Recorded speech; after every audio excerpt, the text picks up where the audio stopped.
Yang terhormat Bapak Dr. Wirni Eka Putra, SEMSI, selaku dosen pengampu pada mata kuliah Tata Kelola Keuangan Pemerintahan. Perkenalkan, saya Yolanda Suci Wilianti, NIM B1B123039. Di sini saya sebagai moderator pada kelompok 3. Di sini kami sebagai kelompok 3 membahas terkait materi anggaran pendapatan dan belanja negara.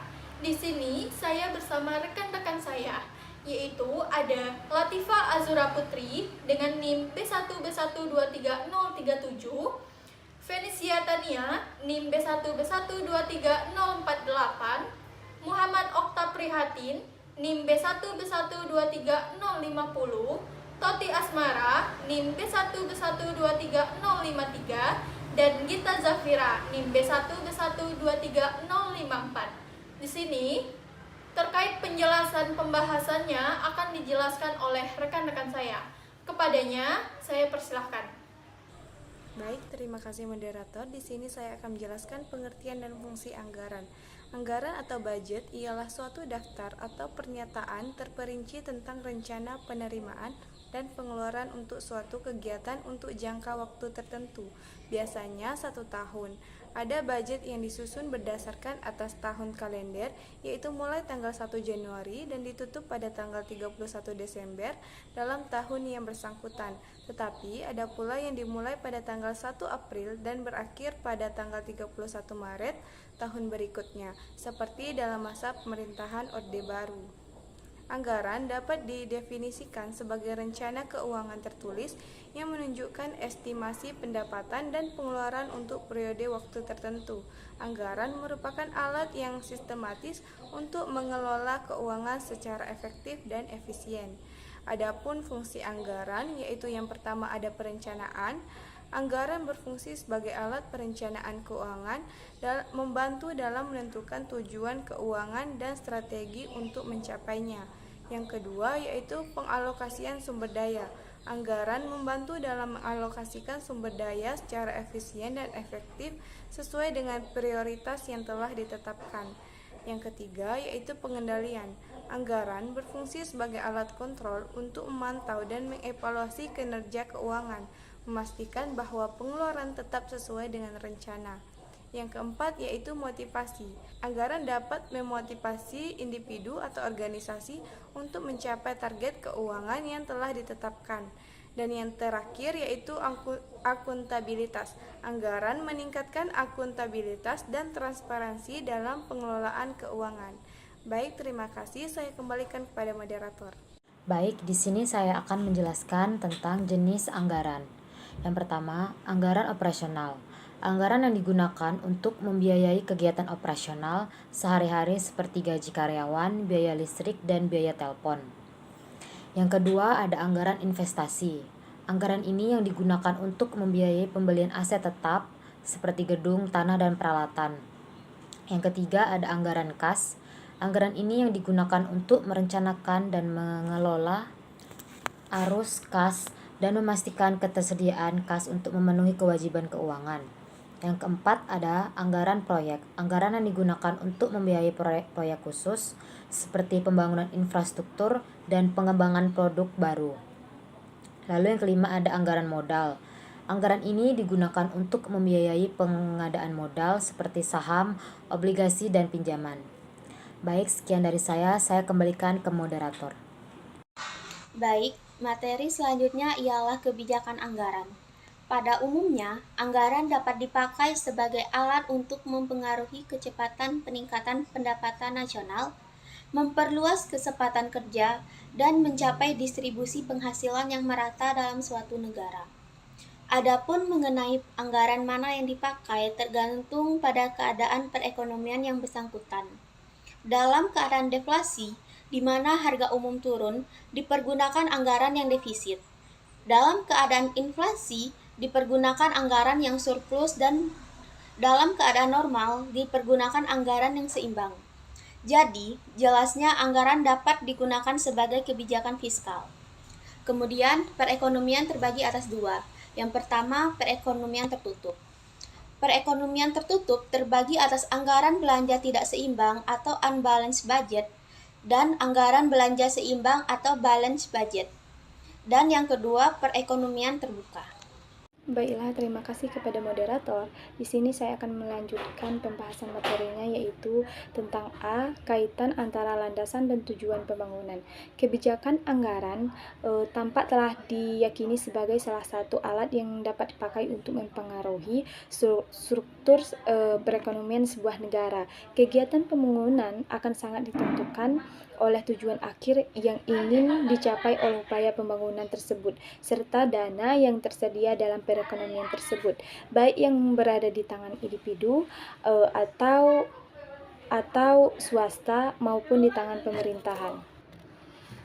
Selanjutnya ada B, pola anggaran pendapatan dan belanja negara.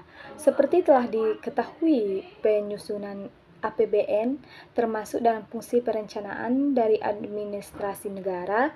Fungsi administrasi negara yang lain di samping fungsi perencanaan adalah fungsi pelaksanaan dan fungsi pengawasan.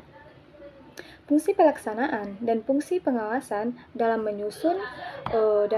menyusun suatu anggaran harus diingat kaitan antara dana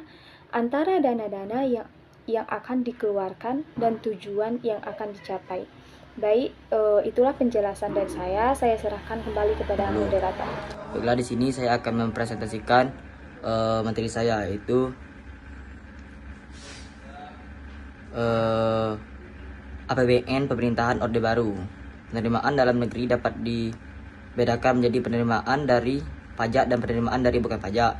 Penerimaan pajak pada tahun 1969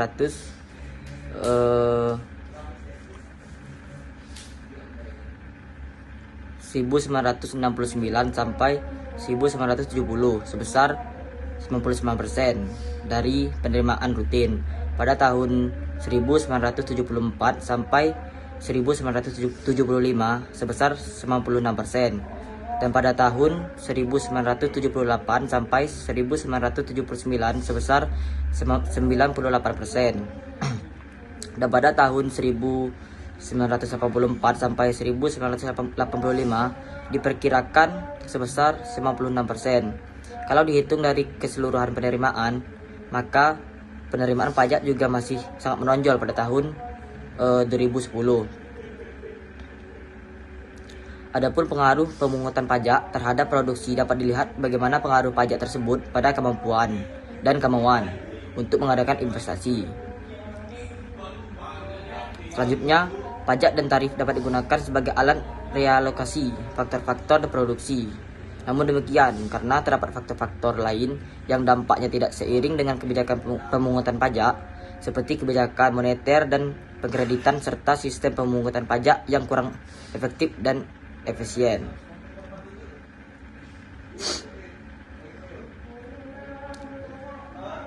Selanjutnya yaitu pengeluaran pemerintah. Semua kegiatan pemerintah selalu membutuhkan pembiayaan dan ini didukung oleh penerimaan pemerintah baik yang berasal dari penerimaan rutin maupun penerimaan pembangunan.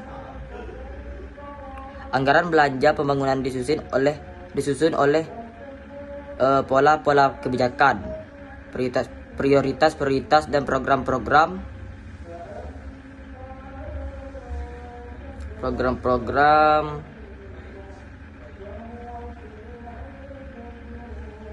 pembangunan untuk setiap tahun anggaran.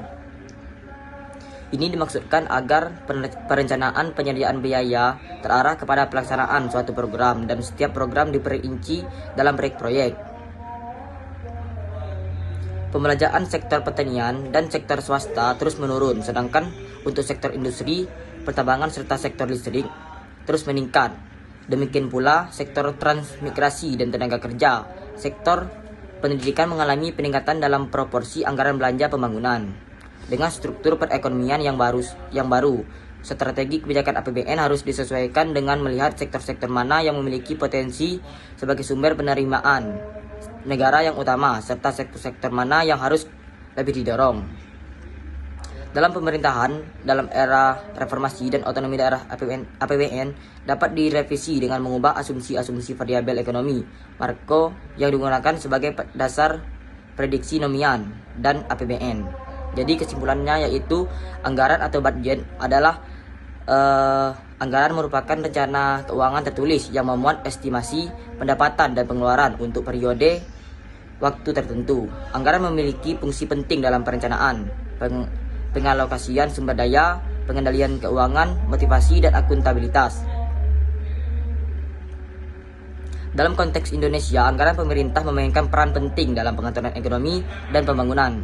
Sejarah anggaran di masa Orde Baru hingga era otonomi daerah menunjukkan perubahan dalam format dan kebijakan anggaran untuk meningkatkan transparansi, efisiensi, dan efektivitas pengelolaan keuangan negara.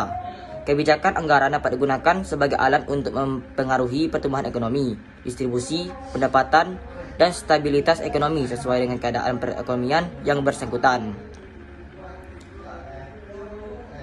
Pengalaman Indonesia sebelum Orde Baru mengajarkan pentingnya kebijakan anggaran yang seimbang dan dinamis untuk mencapai tujuan pembangunan yang meliputi stabilitas nasional, pertumbuhan ekonomi, dan pemerataan. Penyusunan APBN harus memperhatikan kaitan antara dana yang dikeluarkan dan tujuan pembangunan yang ingin dicapai serta harus mempertimbangkan faktor ekonomi makro yang berpengaruh.